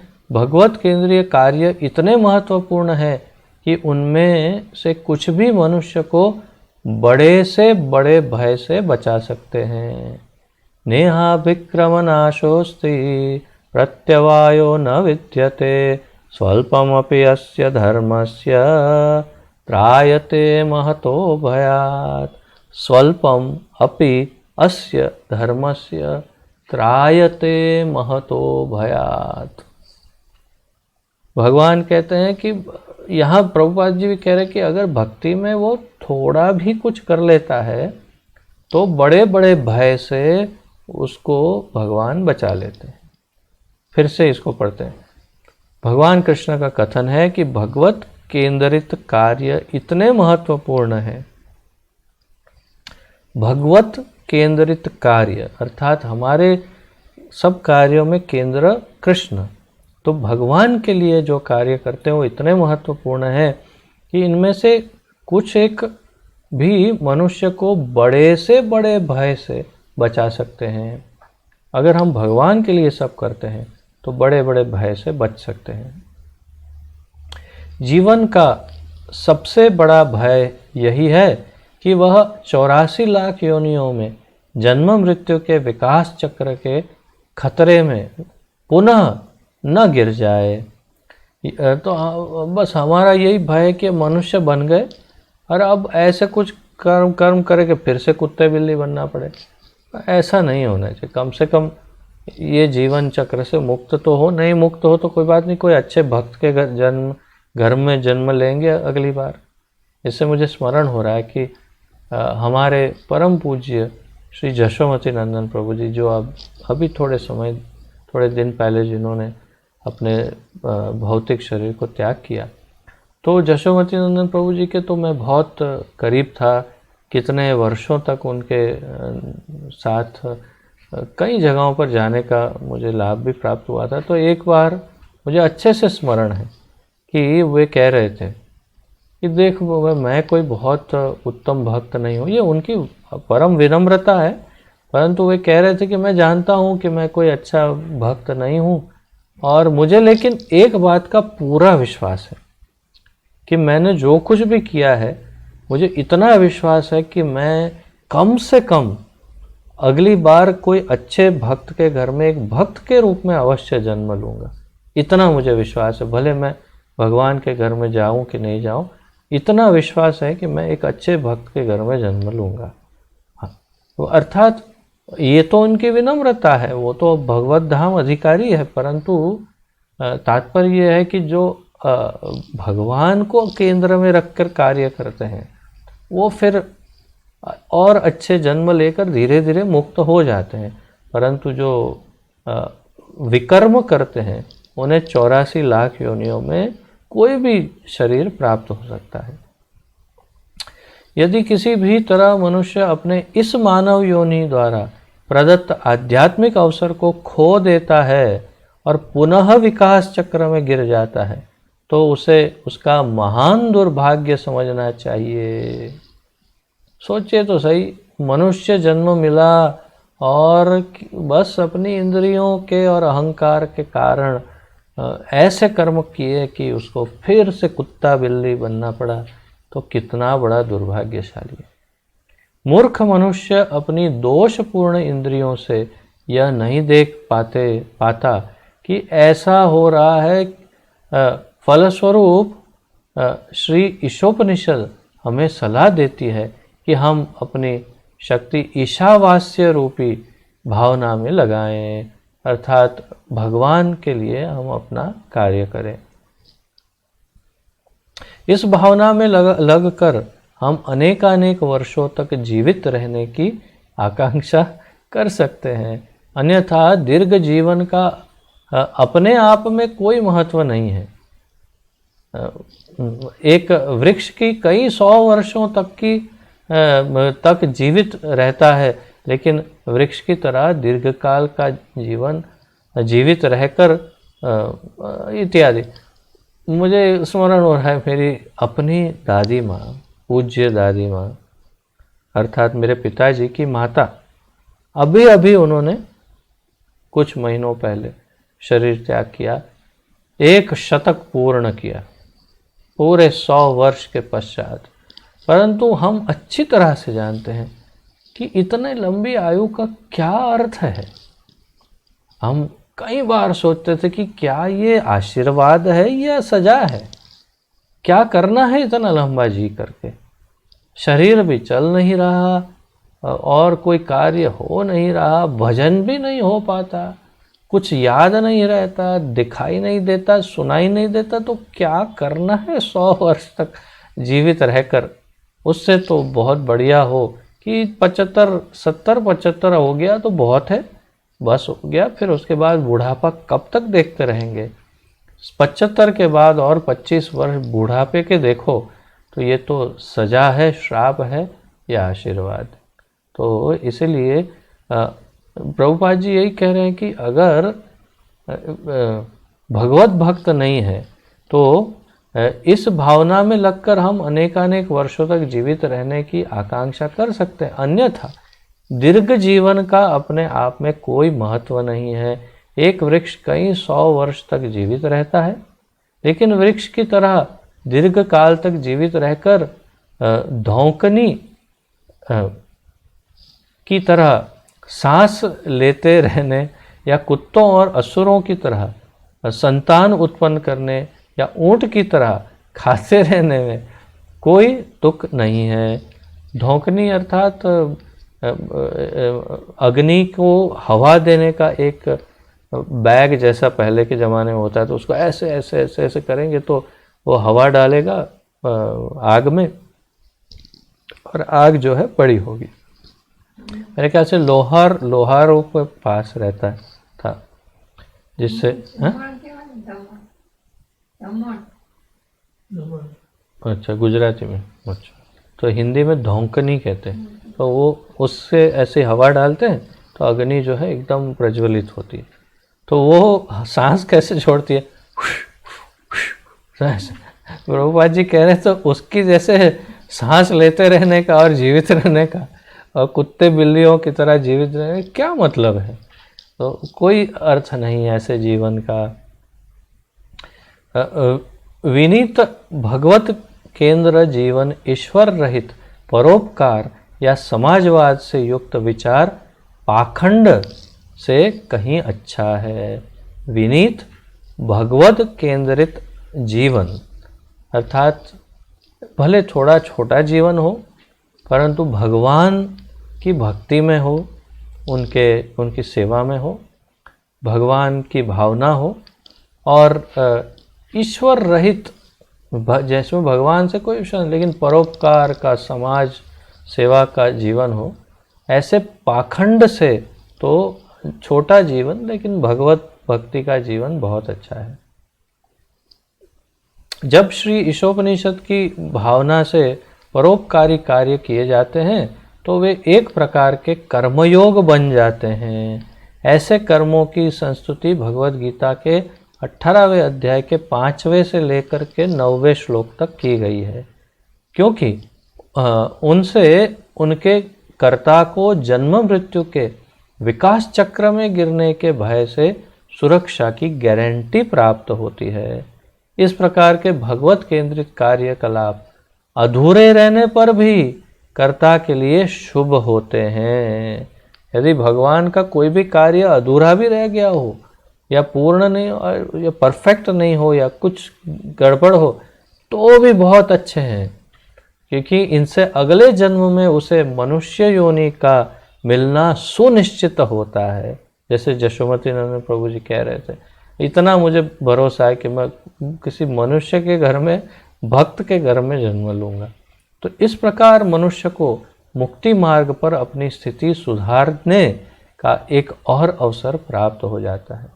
मनुष्य ईश केंद्रित कार्य किस प्रकार कर सकता है, इसका विवरण श्रील रूप गोस्वामी कृत भक्ति रसामृत सिंधु में विस्तृत रूप से दिया गया है। यह ग्रंथ हमने मीन्स प्रभुपाद जी कह रहे हैं, प्रभुपाद जी ने अंग्रेजी भाषा में नेक्टर ऑफ डिवोशन शीर्षक से प्रकाशित किया है। श्री ईशोपनिषद की भावना के अनुसार कार्य करने के इच्छुक सबों को हम इस अमूल्य ग्रंथ का लाभ उठाने का परामर्श देते हैं और हमने ये ग्रंथ का अध्ययन संपन्न किया है। संपूर्ण ग्रंथ लाइन बाय लाइन हमने पूरा स्टडी किया है भक्ति रसामृत सिंधु, तो आप सब जानते हैं। इति, तो ये था श्लोक नंबर मंत्र 2, और कल मंत्र 3 का अध्ययन प्रारंभ करेंगे। आज के इस अध्ययन में किसी का कोई विशेष प्रश्न आदि, उत्कंठा, सुझाव, सुधार कुछ हो, प्रस्तुत कर सकते हैं। विशेष रूप से यदि इसकी समरी देखें, सार, तो सार था अकर्म, कर्म, विकर्म, और किस प्रकार अकर्म करके हम अपने आप को मुक्त कर सकते हैं इस जन्म मृत्यु के चक्र से, वो मुख्य रूप से सार था।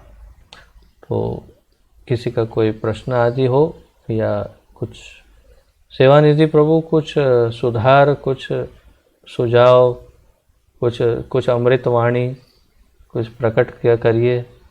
ये हमारे बहुत ही सीनियर गुरु भ्राता हैं शिवानिधि गौरांग प्रभु, और उनके ये आशीर्वाद देने पधारे हैं वास्तव में। मैं आशीर्वाद लेने आया हूँ आपका। अरे अरे ये इनकी विनम्रता है। इतने जीवात्मा को उद्धार कर रहे हैं आप मिलके, बहुत बड़ा कार्य कर रहे हैं आप प्रभु। श्याम राधे, श्याम राधे श्याम। मैं कैसे कर सकता हूँ प्रभु जी, ये हमारे गुरुदेव का केवल उनके कमल, हस्त कमल जो यहाँ कभी लग गए, ये उसी का प्रताप है। मैं कुछ कर ही नहीं सकता, ये तो मैं अच्छी तरह जानता हूँ। ये सब बात तो सही है, ये आपकी विनम्रता है। जैसे अभी आपने कहा यशोमती नंदन प्रभु की विनम्रता थी, तो कह रहे हैं कि मैं किसी भक्त घर में पैदा हूँ दोबारा से। ये भी आपकी विनम्रता है एक वैष्णव के भाव में, लेकिन आप बहुत अच्छा कार्य कर रहे हैं प्रभु। इतना अच्छा सेवा प्रयास, भक्तों को किसी न किसी तरीके से जीव जागो वास्तव जो कह रहे हैं, वो आप वो जगा रहे हैं सबको, सोए हुए को। राधे श्याम। धन्यवाद प्रभु जी, धन्यवाद, बहुत धन्यवाद। आशीर्वाद देते रहिए, ऐसे कभी कभी स्पेशल अपीयरेंस में आते रहिए। नहीं एक्चुअली फोन ठीक किया था, दूसरा फोन हुआ था अभी, चलो। अच्छा अच्छा, बहुत अच्छा, बहुत चेक किया था, चलो इसमें आज। अच्छा, एक्चुअली मैं फेसबुक लाइव पे देख रहा था। अच्छा, फिर सोचा डायरेक्ट ज्वाइन हो जाते हैं, तो फिर तो हाँ डायरेक्ट ज्वाइन होकर देखते थे। तो बहुत अच्छा किया आपने, बहुत ही अच्छा आपका किया। भी सब भक्तों का दर्शन भी हो जाएगा सब। हरी हरी, बस हम भी वही चाहते हैं, ये सब भक्तों के दर्शन हम बारंबार करना चाहते हैं, और इसीलिए ये कार्यक्रम में प्रतिदिन मेरा उद्धार होता है, शुद्धिकरण होता है। बहुत सुंदर, बहुत सुंदर। हरी हरी।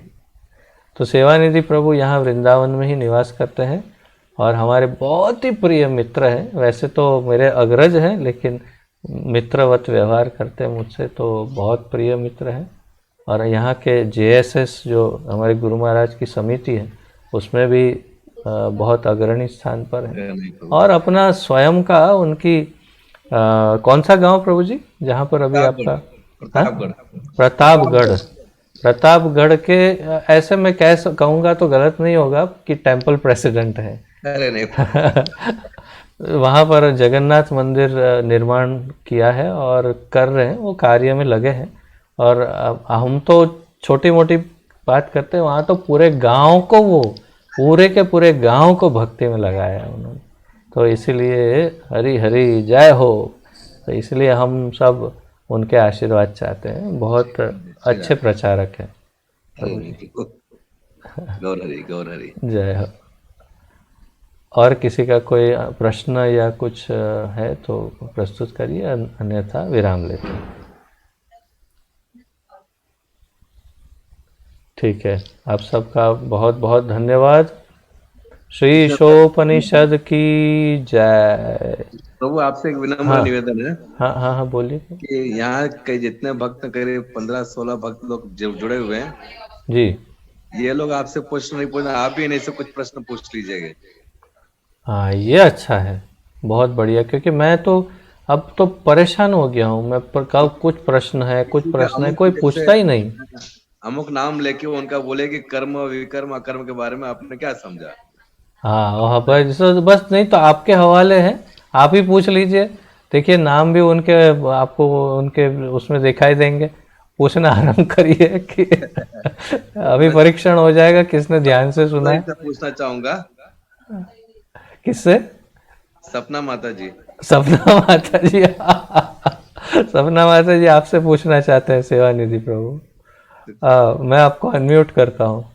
तो कर्म अकर्म के बारे में और विकर्म के बारे में आपने क्या समझा माता जी? प्रभु ने बहुत अच्छे से आप सब लोगों को समझाया है। ये बहुत बढ़िया हुआ। हाँ माता जी बोलिए, अनम्यूट करिए अपने आप को, मैंने यहाँ से किया है, और बोलिए। माइक वहाँ से ऑन करना पड़ेगा आपके मोबाइल में। माता जी लगता है फ्रीज हो गई ऐसे ही। या और कोई बोलना चाहे? रिंकू माता जी। रिंकू माता जी। रिंकू माता जी। कहाँ है? पिंकू, पिंकू माता जी, हाँ बोलिए बोलिए। पिंकू माता जी बोलिए। नहीं बोल रहे हैं, कोई नहीं बोल रहे। रितेश दास प्रभु। हाँ रितेश। रितेश, रितेश मतलब ये तो रितेश के पिताजी हैं, तापस प्रभु। तापस तापस प्रभु प्रभु। बोलेंगे, वो सुंदर बोलेंगे क्योंकि वो स्वयं भी लीडर है, हरि तो वो बोल। बोलेंगे।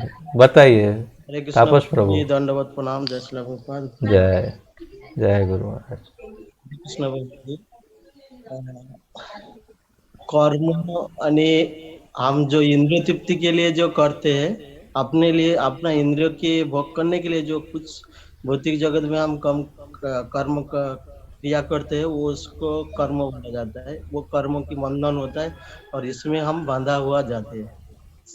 और अकर्म जो हम कुछ मतलब जो काम नहीं करते, मतलब कुछ भी करने को तैयार नहीं रहते, इसको अकर्म बोला जाता है।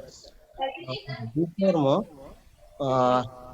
जो हम कृष्ण को केंद्र करके, भगवान को केंद्र करके हम जो कर्म करते हैं, मतलब जो कर्म बंधन में हम बांधा नहीं जाते, मतलब भगवान को केंद्र बिंदु करके, भगवान को मध्य रख के जो हमने ऐसे तो कर्म बगैर नहीं रह सकते, लेकिन हम जो भी भगवान को केंद्र बिंदु करके जो भी कर्म करते हैं, वही कर्म अपने को विकर्म खिला जाते हैं। हाँ कर दिया ना, लोचा मार दिया, बिल्कुल पूरा उल्टा सीधा कर दिया। देखा? हाँ अच्छा, ये तो सेवानिधि प्रभु के चरण पधारे तो अब समझ में आया कौन ध्यान से सुनता है, कितना क्या नोट्स लिखते हैं, क्या हो रहा है। तो सेवानिधि प्रभु ने वास्तव में हिला के दिखाया कि देखो भाई तुम्हारा प्रीचिंग कैसा चल रहा है। तुम्हारे चेले जो हैं, तुम्हारे चेले क्या कर रहे हैं। विकर्म और अकर्म को उल्टा कर दिया, उल्टा सीधा कर दिया। और कौन बोलना चाहेगा? और कोई प्रयास करे? अब नहीं नहीं, माता जी तो हाथ आप तो नीचे ही रखिए माता जी।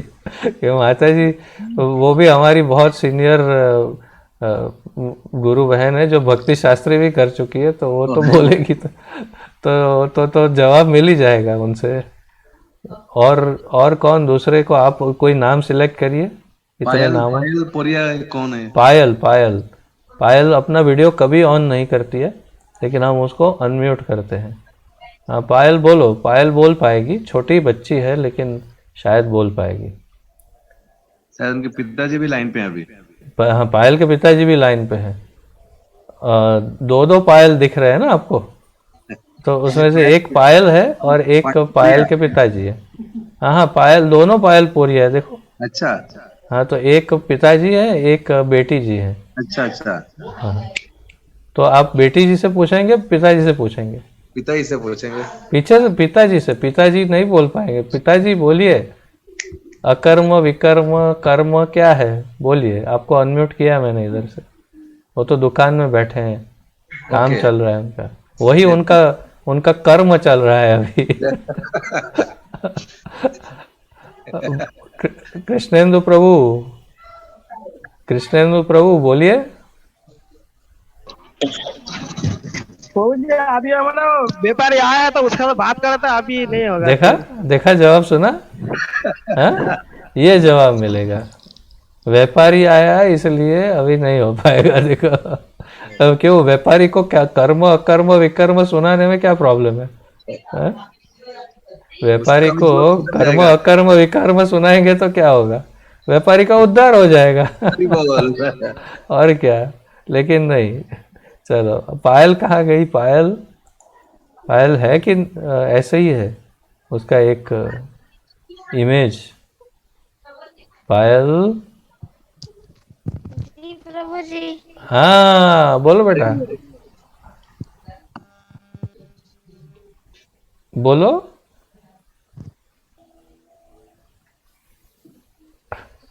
नहीं, नहीं आई आवाज। आवाज वहां भी बंद हो गई। हाँ, नेट का प्रॉब्लम है। अच्छा, पायल का नेट का प्रॉब्लम है। हाँ प्रभु जी, मतलब रात को इधर नेट का प्रॉब्लम था बहुत, मतलब बहुत बार निकल। हाँ, अभी भी तुम्हारी आवाज बार बार कट रही है। तो ऐसे कटते हुए आवाज में ही सही थोड़ा कुछ कर्म अकर्म विकर्म के बारे में बोल दो, तो थोड़ा समझ में आए कि मैं जो इतना जोरों शोरों से पढ़ाता हूँ उसका कुछ फायदा है कि नहीं।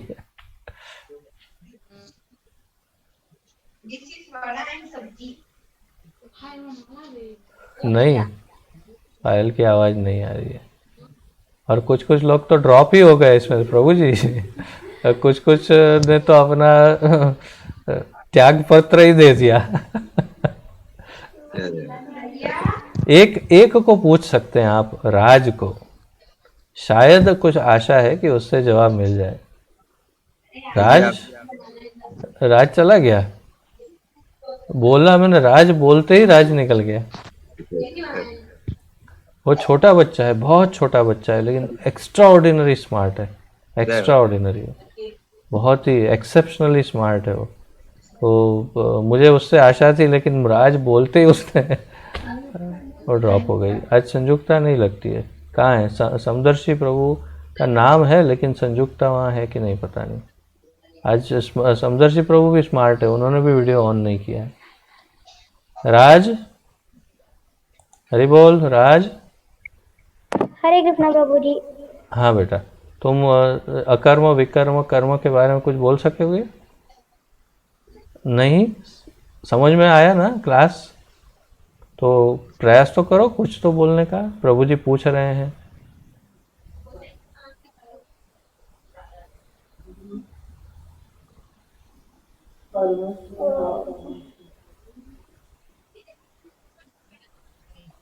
नहीं, ठीक है, कोई बात नहीं। देखा आप कितना छोटा है? आप देख रहे हैं ना सेवानिधि प्रभु राज को? हाँ हाँ हाँ। हाँ, तो इतना छोटा बच्चा ये पूरा पूरा का पूरा मेरा हर क्लास अटेंड करता है। ओ वेरी गुड, जय हो राज प्रभु की जय। हरि बोल। और मैं सब भक्तों से विनम्र निवेदन करूंगा कि श्रीमान दामोदर प्रभु जी हम सब के लिए इतना प्रयास कर रहे हैं, अथक प्रयास है उनका, कि रोज इतना समय दे रहे हैं। तो आप लोग भी कृपया करके पूरा पूर्ण समर्पण भाव से उनका श्रवण कीजिए, और जो भी मेन मेन पॉइंट्स वो बता रहे हैं, देखिए ये दूसरे कोई भी आपको क्लासेस में सुनने को नहीं मिलेगा मौका। यहाँ तो इतना अच्छा है कि आपके कम से कम बता भी रहे हैं, पूछ भी रहे हैं, और आपके शंकाओं का निवारण भी किया जा रहा है। इससे अच्छा अध्यापक कहाँ मिलेगा, शिक्षक अपने को। सो प्लीज आप सब लोग सहयोग करें और अपना उद्धार के लिए मदद करें, अपने अपने उद्धार के लिए। ये बहुत बड़ा बड़ा अथक प्रयास कर रहे हैं प्रभु जी। तो मैं सबसे निवेदन करूंगा कि प्लीज ये ज्ञान जो है, अद्भुत दिव्य ज्ञान, हमको और कहीं बाजार में नहीं प्राप्त होगा प्रभु जी। माताएं प्लीज, सो ये पूरा नोट्स अगर आप लोग उतारें, और ये वास्तव में आपको प्रचार के लिए काम आएंगे। ये सब जो भी प्रभु जी बता रहे हैं ज्ञान की बातें, ये आपको प्रचार के लिए काम आएंगे। जब आप समाज में जाओगे, परिवार में जाओगे, किसी को बात करने जाओगे, तब क्या कर्म कर रहे हो, क्या कर्म अकर्म विकर्म, जब ये बातें आएगी तब आप उनको ये समझा सकते हो। कब? जब आपको पता होगा तब। है कि नहीं? तो कृपया करके इस पे आप लोग थोड़ा अपना फोकस करें और हर एक को नोट्स को ध्यान से उतारें। पूरा जो 1.5 घंटा दे रहे हो पूर्ण रूप से दीजिए, समर्पण भाव से, तब तो इसका बेनिफिट मिलेगा। जब अभी प्रभु जी कौन वो दुकान पे बैठे थे ना एक, कृष्णेंदु प्रभु, हाँ बैठे हैं। हाँ, हाँ, तो दुकान पे इसमें अब से 8 घंटा बैठ रहे हो तो सोचते हो ना ग्राहक आए, मेरा धंधा चले, कुछ कमाई भी हो। 8 घंटा 10 घंटा जो भी है, यहाँ जो 1.5 घंटा दे रहे हैं, पूरा सब लोग 1.5 घंटा दीजिए अपना, 2 घंटा जो भी प्रभु जी दे। प्लीज मेरा सबसे हाथ जोड़ के विनम्र निवेदन है, और इसमें हम सब लोग सहयोग करें, हमारा ही उद्धार होगा, हम सबका उद्धार है इसमें। थैंक यू सो मच प्रभु जी, हम थैंक इतना अच्छा यू, क्लास ले थैंक रहे यू, हैं। धन्यवाद प्रभु, धन्यवाद प्रभु। अरे वो ये इतने प्रेमी हैं हमारे कि हमारी पात्रता नहीं है, फिर भी बहुत ही मधुर है ये व्यक्तित्व, इतने सुंदर, इतने मधुर हैं प्रभु जी कि देखिए उनको कितनी चिंता हो गई। तो वास्तव में सही कह रहे हैं जो प्रभु जी कह रहे हैं। अगर मैं प्रयास कर रहा हूँ तो आप लोगों को भी सामने कुछ न कुछ प्रत्युत्तर नहीं, बहुत देना जरूरी है। चाहिए। देखिए प्रभु जी हमसे कोई पैसा ले रहे हैं क्या? अभी ऑनलाइन क्लास हम लोग कर रहे हैं, कहीं कहीं जाके कितना कॉस्टली क्लासेस हो रहा है। प्रभु जी हमको फ्री ऑफ कॉस्ट में इतना सबसे हाईएस्ट नॉलेज दे रहे हैं, ये कितनी अहम बात है हम लोगों के लिए। फ्री ऑफ कॉस्ट में एक प्रभु जी ने कहा कि मैं राम नाम के हीरे मोती बिखराऊं गली गली। अब ये हमारे ऊपर है कि उस जो बिखेर रहे हैं प्रभु जी, उसको हम लेने के सक्षम है कि नहीं, उस ज्ञान को। तो कृपया करके आप सब लोग सक्षम बनिए और इनका पूर्ण सहयोग कीजिए। जो भी ज्ञान दे रहे हैं, या तो प्रभु आप प्रभु जितने भी भाग लेते हैं सबसे नोट्स क्या क्या लिखे हैं वो आपको व्हाट्सएप करें पर्सनली, ये भी एक इम्प्रूवमेंट के लिए। जी जी जी, मुझे लगता है मुझे ऐसा कुछ करना चाहिए। अभी मैं थोड़ा इसको लाइटली ले रहा था कि जो सीरियस स्टूडेंट्स है वो अपने आप ही इसको सीरियसली लेंगे, ये भाव से मैं कर रहा था। लेकिन मुझसे कई गुना अधिक करुणावान आप हैं, और इसलिए आप जो कह रहे हैं वो इनके उद्धार के लिए कह रहे हैं, और ये आपकी करुणा है। मुझ में इतनी करुणा नहीं थी, परंतु दिख रहा है कि आप ज़्यादा करुणावान हैं। तो आप जो कह रहे हो बिल्कुल सही है कि मैं अगर इनके पीछे पड़ूंगा तो ही ये ज्ञान को ये लोग अच्छे से पचाएंगे। तो बात सही है प्रभु जी, जो भी कह रहे हैं एक एक शब्द सही है। जी बिल्कुल, आपकी बात सही है। शिक्षक को थोड़ा स्ट्रिक्ट होना चाहिए। धन्यवाद प्रभु जी, बहुत बहुत बहुत धन्यवाद। आप नहीं आते तो पता नहीं, आज तो बहुत बड़ा लॉस था मुझे लगता है। आप आए और बहुत ही महत्वपूर्ण बातें की है आपने, तो बहुत धन्यवाद, आप पधारे। थैंक यू प्रभु। दामोदर धनंजय प्रभु की हरि हरि, गुरु महाराज की जय, प्रभुपाद की जय, सभी निताय गौर प्रेमानंदे हरि। ये कितने सब गुजरात के भक्त हैं प्रभु जी? गुजरात के हैं, लेकिन गुजराती इसमें से 1 या 2 ही है, बाकी सब बंगाली हैं ज़्यादातर। हरि बोल। 1-2 को छोड़कर बाकी सब बंगाली। तुम ही बालो, बाकी सबको खड्डे में डालो।